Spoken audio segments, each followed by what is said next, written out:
Assalamualaikum warahmatullahi wabarakatuh. Bersama saya Rizky Munardi, kembali lagi pada podcast Panwasli Provinsi Aceh, informatif, terkini dan terpercaya.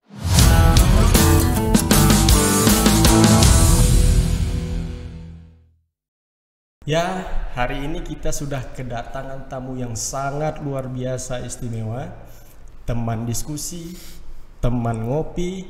Saya perkenalkan Bapak Fahrur Riza Yusuf. Selamat datang, Pak. Oke. Pak Fahrur Riza Yusuf ini sudah kurang lebih 12 tahun di dalam penyelenggara pemilu. Mulai dari Panwasli di kabupaten kota, yaitu Kabupaten Aceh Barat Daya, Pak ya. Iya.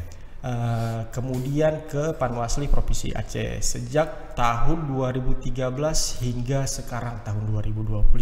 Yang mana sekarang Bapak sebagai anggota Panwasli Provinsi Aceh di Divisi Hukum dan Penyelesaian Sengketa, benar Pak? Terkait Divisi Hukum, Pak, tahapan pemilu yang seru dan berat ini sebenarnya sudah selesai, Pak ya. Iya. Mulai dari tahapan apa segala macam. Walaupun memang kita tahu dalam perjalanannya ada beberapa hal, Pak, seperti PSSU, PAW dan segala macam. Itu bagaimana, Pak, menurut pandangan Bapak? Baik. Assalamualaikum warahmatullahi wabarakatuh. Waalaikumsalam. Memang proses pemilu 2024 yang lalu memang sudah kita lewati. Namun banyak pembelajaran ya. Banyak pembelajaran itu dari seluruh proses itu. Nah, ketika yang paling puncaknya itu adalah ketika pasca rekap. Pasca rekap itu kemudian ya, mekanisme komplain kan. Mekanisme komplain itu kan juga yang dilakukan baik ada di internal partai atau antar partai. Maka proses penyelesaian akhirnya itu ada di Mahkamah Konstitusi. Nah, seperti kita ketahui pasca pemilu kemarin itu ada 2 kabupaten kota yang dilaksanakan penghitungan suara-suara ulang baik di Aceh Timur dan di Pidijaya. Nah, itu sudah berakhir. Nah, itu salah satu tantangan yang terbesar itu ketika proses pemilu yang saya ikuti sejak 2013 sampai dengan terakhir 2024 itu prosesnya itu yang sangat luar biasa di pemilu kemarin. Nah, itu sudah ada hasilnya kan. Itu cukup melelahkan, Pak ya, pemilu 2024 ini. Ya lumayan lah. Nah, tapi itu kan memang ya kita sebagai pengawas pemilu kan wajib kan, wajib melakukan proses pengawasan dengan berbagai dampak hukum ataupun potensi-potensi. Tapi ya semuanya sudah diselesaikan melalui mekanisme jalur hukum. Oke, Pak, selanjutnya Pak, pasca pelantikan DPRD provinsi atau biasa yang kita kenal sebagai DPRA, Pak ya. Kemudian ada DPRD kabupaten kota. Kita sering mendengar yang saya sebutkan tadi, Pak, ada namanya PAW atau pengganti antar waktu. Itu sebenarnya, Pak, secara analisa hukum dibenarkan tidak, Pak? Kemudian prosesnya seperti apa? Nah, jadi ketika setelah rekap pemilu, nah ini kan di Undang-Undang Nomor 7 tahun 2017 tentang pemilu, itu kan ketika sudah ada rekap suara kan diberikan peringkatan suara dari masing-masing partai, dari masing-masing dapil. Nah, karena ini kan pemilu bersifat proporsional terbuka, jadi suara terbanyak dari dapil tersebut, dari partai tersebut misalnya gitu, yang akan ditetapkan oleh KPU atau KIP dia untuk menjadi anggota terpilih. Nah, itu di tahap awal tuh untuk dilantik. Nah, kemudian mekanisme PAW. Nah, PAW ini kan namanya penggantian antar waktu. Artinya ini sudah ada orang yang sudah dilantik. Nah, kemarin itu sudah ada yang dilantik, kemudian kemudian ketika orang yang sudah dilantik ini kan ada beberapa syarat dilakukan pemberhentian antar waktu. Nah, ini juga diatur dalam mekanisme undang-undang tentang MPR, DPR, DPD dan DPRD. Nah, itu diatur lah. Kalau dulu kan istilahnya ini undang-undang MD3. MD3. Nah, jadi itu diatur semua di situ. Nah, jadi mekanismenya pemberhentian antar waktu Kemudian karena kan dia sudah pernah dilantik, maka ada klausul pemberhentian antar waktu itu dia salah satunya meninggal dunia, diberhentikan, mengundurkan diri, misalnya seperti itu. Atau dia tidak lagi menjadi anggota partai politik tersebut. Bisa saja dia pindah ke partai politik, ke partai lain kan. Atau dia sudah mengundurkan diri, dia terpilih menjadi kepala daerah. Nah itu dia salah satu mekanismenya itu dia. Ketika nanti partai telah mengusulkan untuk dilakukan PAW, kemudian apa selanjutnya yang akan dilakukan oleh Komisi Independen Pemilihan atau yang kita sebut sebagai KIP gitu Pak? Kemudian ada nggak peran Bawaslu di sana? Kalau misalkan apakah nanti tidak terimakah calonnya atau seperti apa gitu Pak? Nah di tahap awal kan seperti ini, ketika mekanisme pemberhentian, mekanisme pergantian misalnya gini. Nah jadi mekanisme pemberhentian itu diikuti dengan mekanisme PAW. Nah jadi kita teman-teman KIP itu kemudian kan usulan itu adalah dari pimpinan DPR, tidak langsung oleh partai politik kepada KIP atau pada KPU. Dia langsung dari pimpinan, dia mendapatkan surat permintaan dari pimpinan DPR kepada KIP. Nah itu dia. Jadi dalam hal ini KIP-nya bersifat pasif. Nah jadi baru dia aktif ketika sudah ada permintaan dari pimpinan dewan, karena kan yang akan dilantik kan bukan anggota partai tapi apa istilahnya anggota legislatif. Nah baru selanjutnya itu KIP itu melakukan proses verifikasi. Nah itu juga diatur dalam PKPU 6 soal tentang PAW ya. Sepertinya lebih menarik untuk digali lebih dalam Pak ya. Bagaimana kemudian jika partai mengusulkan calon PAW, anggota DPR seperti yang Bapak sebutkan tadi, Dewan mengusulkan anggota PAW itu, yang ternyata calon tersebut bukan calon yang mendapatkan perolehan suara terbanyak. Itu ada mekanisme sendiri nggak Pak? Nah jadi kan secara undang-undang ya, baik undang-undang MD 3, karena juga dia kan, karena pada filosofinya pemilu di Indonesia ini kan adalah pemilu proporsional terbuka. Nah kalau proses PAW-nya, karena ada anggota yang diberhentikan, ada yang meninggal, tidak lagi memenuhi syarat dia sebagai anggota partai, baik diberhentikan dari keanggotaannya dari partai politik atau mengundurkan diri, prosesnya seperti itu, atau dia punya kasus hukum. Nah kan itu dia kan. Jadi memang di sini yang pertama itu ada mekanisme prosedur tentang PAW ini. Nah itu tetap konsepnya adalah dia memperoleh suara terbanyak. Usulan orang yang akan diganti itu adalah calon PAW itu adalah suara terbanyak berikutnya pada dapil yang sama. Itu dia. Jadi itu yang harus diperhatikan. Nah, kalaupun diusulkan tidak berdasarkan itu, maka ini kan ada surat permintaan nih. Ada surat permintaan dari pimpinan dewan, misalnya katakanlah dari lampiran itu kan ada beberapa nama kan itu. Nah itu dilakukan verifikasi, dia dilihat apakah prosedurnya, mekanismenya, apakah meninggal dunia ini kan butuh dengan pembuktian kan. Ada akta, surat kematian. Misalnya mengundurkan diri, ada surat pengunduran diri.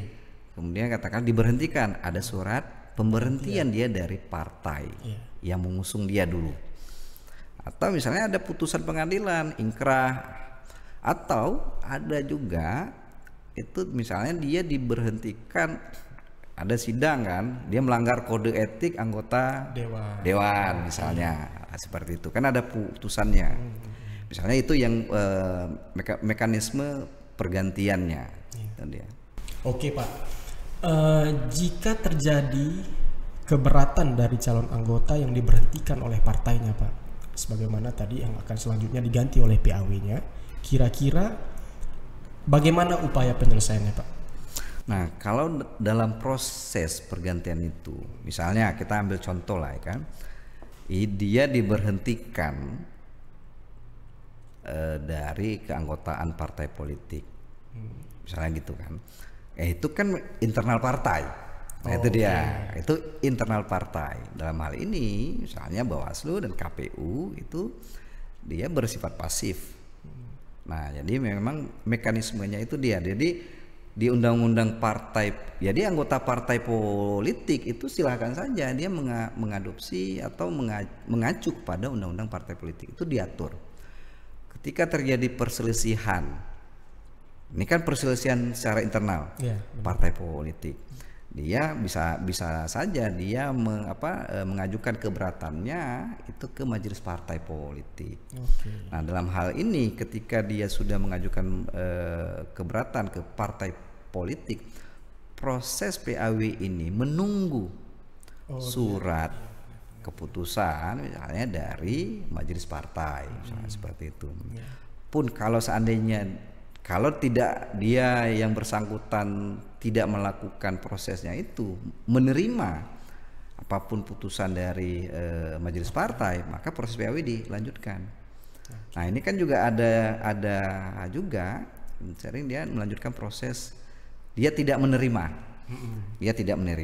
putusan dari partai, dari majelis partai itu dia mengajukan ke pengadilan negeri untuk tingkat pertama.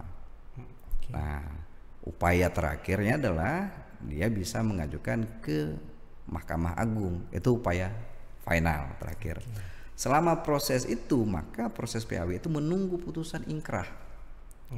Nah, itu dia. Itu yang diatur dalam undang-undang tentang MPR, DPR, DPD dan DPRD. Jadi itu dia. Jadi harus ada kepastian hukum. Nah, iya dalam proses PAW kalau yang bersangkutan itu tidak menerima hasil keputusan surat partai kan, surat ketua partai ini. Berarti dia harus menunggu hasil dari mahkamah partai tersebut Pak ya, baru bisa dilanjutkan PAW-nya. Nah kalau yang bersangkutan itu tidak menerima melakukan hak politiknya, hak hukumnya di internal partai, jika tidak maka bisa lanjut ke proses pengadilan. Oke baik Pak. Oke lalu kemudian Pak, jika ini kita kemungkinan ini Pak ya, jika di dapil tersebut sudah memang tidak ada lagi Pak, tidak ada lagi calon yang dapat di PAW lah, habis calonnya misalkan, itu nanti apakah boleh ambil dari dapil ini, dapil itu Pak, itu bagaimana prosesnya Pak? Nah jadi ketika dalam proses PAW ini dia kan ketentuannya kan suara terbanyak dan pada dapil yang sama dari partai politik tersebut yang memperoleh kursi. Kalau itu tidak ada maka dia diambil dari dapil yang berdekatan secara geografis secara langsung. Oke baik. Geografis secara langsung dia yang beririsan secara langsung itu dia. Nah dengan konsepnya tetap dengan suara terbanyak. Ya tetap dengan suara terbanyak dia. Kemudian dalam hal mekanisme PAW itu terkadang ada sengketa di dalam partai politik Pak ketika pengusulan PAW. Kemudian apakah ada peran Bawaslu di sana Pak? Baik, ketika ada sengketa ya, ketika ada sengketa tiba-tiba katakanlah misalnya anggota yang diberhentikan tidak menerima, terjadi perselisihan. Dalam hal ini kita nggak punya kewenangan Bawaslu. Namun kemudian kita mengingatkan pada teman-teman KIP agar melakukan prosedur sesuai dengan prosedur saja, karena pertama ini adalah dilakukan. Jadi proses penentuan ini kan berkaitan dengan prosedural, mekanisme administratif. Nah, secara substansinya adalah suara terbanyak berikutnya dan dia digantikan misalnya dengan ini dilihat bahwa kenapa ini tidak dilakukan proses ini, katakanlah yang dia diganti katakanlah suara terbanyak yang kesekian misalnya itu. Nah ini kan sepanjang mekanisme partai melakukan itu adalah internal partai. Nah karena memang dalam hal ini adalah memang di sini adalah kewenangan penuh partai namun juga partai kalau seandainya mekanismenya misalnya tidak ada syarat meninggal, misalnya diberhentikan surat pengunduran diri misalnya seperti, atau kena masalah hukum misalnya yang seperti itu. Kalau ini tidak terjadi, maka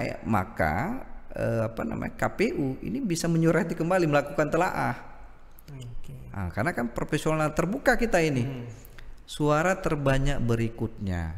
Kalaupun ini dilakukan, maka kita menyarankan teman-teman KPU atau KIP untuk melakukan telaah ini lebih rinci. Jangan sampai penyelenggara pemilu ini melakukan potensi hukum, kesalahan prosedural yang padahal ini ada konflik internal partai kan.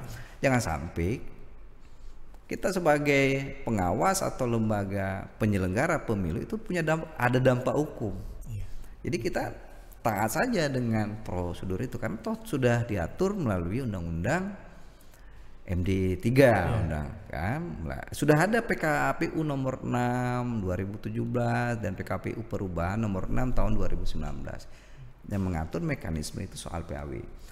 Nah, taat prosedur saja. Nah, itu dia. Nah, taat prosedur saja, bahwa kita bagian dari menyelamatkan suara pemilih kemarin. Itu dia.